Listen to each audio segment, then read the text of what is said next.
सूर्य षष्ठी महात्माएं। भगवान सूर्य, जिन्हें आदित्य भी कहा जाता है, वास्तव एकमात्र प्रत्यक्ष देवता हैं। इनकी रोशनी से ही प्रकृति में जीवन चक्र चलता है। इनकी किरणों से ही धरती में प्राण का संचार होता है और फल, फूल, अनाज, अन्न और शुक्र का निर्माण होता है। यही वर्षा का आकर्षण करते हैं और ऋतु चक्र को चलाते हैं। भगवान सूर्य की इस अपार कृपा के लिए श्रद्धापूर्वक समर्पण और पूजा उनके प्रति कृतज्ञता को दर्शाता है। सूर्य षष्ठी या छठ व्रत इन्हीं आदित्य सूर्य भगवान को समर्पित है।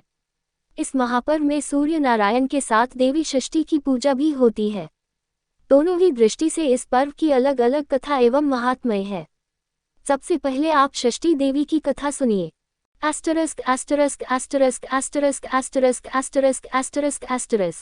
छठ व्रत कथा। एक थे राजा प्रियव्रत, उनकी पत्नी थी मालिनी।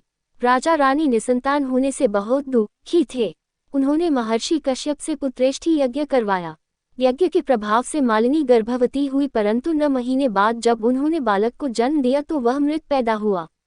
प्रियव्रत इससे अत्यंत दुखी हुए और आत्महत्या करने हेतु तत्पर हुए। प्रियव्रत जैसे ही आत्महत्या करने वाले थे, उसी समय एक देवी वहां प्रकट हुई। देवी ने कहा, प्रियव्रत, मैं षष्ठी देवी हूँ। मेरी पूजा आराधना से पुत्र की प्राप्ति होती है। मैं सभी प्रकार की मनोकामना पूर्ण करने वाली हूँ। अतः तुम मेरी पूजा करो, तुम्हें पुत्र रत्न की प्राप्ति होगी। राजा ने देवी की आज्ञा मानकर कार्तिक शुक्ल षष्ठी तिथि को देवी षष्ठी की पूजा की, जिससे उन्हें पुत्र की प्राप्ति हुई। इस दिन से ही छठ व्रत का अनुष्ठान चला आ रहा है। एक अन्य मान्यता के अनुसार भगवान श्री रामचंद्र जी जब अयोध्या लौटकर आए, तब राजतिलक के पश्चात उन्होंने माता सीता के साथ कार्तिक शुक्ल षष्ठी तिथि को सूर्य देवता की व्रतोपासना की और उस दिन से जनसामान्य में ये पर्व मान्य हो गया और दिनानुदिन इस त्योहार की महत्ता बढ़ती गई व पूर्ण आस्था एवं भक्ति के साथ ये त्योहार मनाया जाने लगा।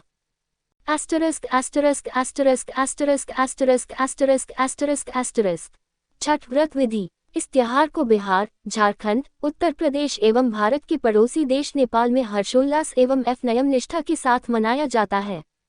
इस त्योहार की यहाँ बड़ी मान्यता है। इस महापर्व में देवी षष्ठी माता एवं भगवान सूर्य को प्रसन्न करने के लिए स्त्री और पुरुष दोनों ही व्रत रखते हैं। व्रत 4 दिनों का होता है। पहले दिन यानी चतुर्थी को आत्मशुद्धि हेतु व्रत करने वाले केवल अरवा खाते हैं, यानी शुद्ध आहार लेते हैं।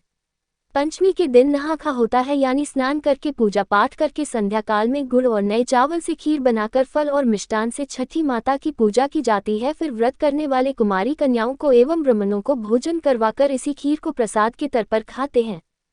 षष्ठी के दिन घर में पवित्रता एवं शुद्धता के साथ उत्तम पकवान बनाए जाते हैं। संध्या के समय पकवानों को बड़े बड़े बांस के डालों में भरकर जलाशय के निकट यानी नदी, तालाब, सरोवर पर ले जाया जाता है। इन जलाशयों में ईख का घर बनाकर उन पर दिया जलाया जाता है। व्रत करने वाले जल में स्नान कर इन डालों को उठाकर डूबते सूर्य एवं षष्ठी माता को अर्घ्य देते हैं। सूर्यास्त के पश्चात लोग अपने अपने घर वापस आ जाते हैं। रात भर जागरण किया जाता है। सप्तमी के दिन सुबह ब्रह्म मुहूर्त में पुनः संध्या काल की तरह डालों में पकवान, नारियल, केला, मिठाई भरकर नदी तट पर लोग जमा होते हैं। व्रत करने वाले सुबह के समय उगते सूर्य को अर्घ्य देते हैं। अंकुरित चना हाथ में लेकर षष्ठी व्रत की कथा कही और सुनी जाती है। कथा के बाद प्रसाद वितरण किया जाता है और फिर सभी अपने अपने घर लौटाते हैं। व्रत करने वाले इस दिन पलायन करते हैं। इस पर्व के विषय में मान्यता यह है कि जो भी षष्ठी माता और सूर्य देव से इस दिन मांगा जाता है वह मुराद पूरी होती है। इस अवसर पर मुराद पूरी होने पर बहुत से लोग सूर्य देव को दंडवत प्रणाम करते हैं। सूर्य को दंडवत प्रणाम करने का व्रत बहुत ही कठिन होता है।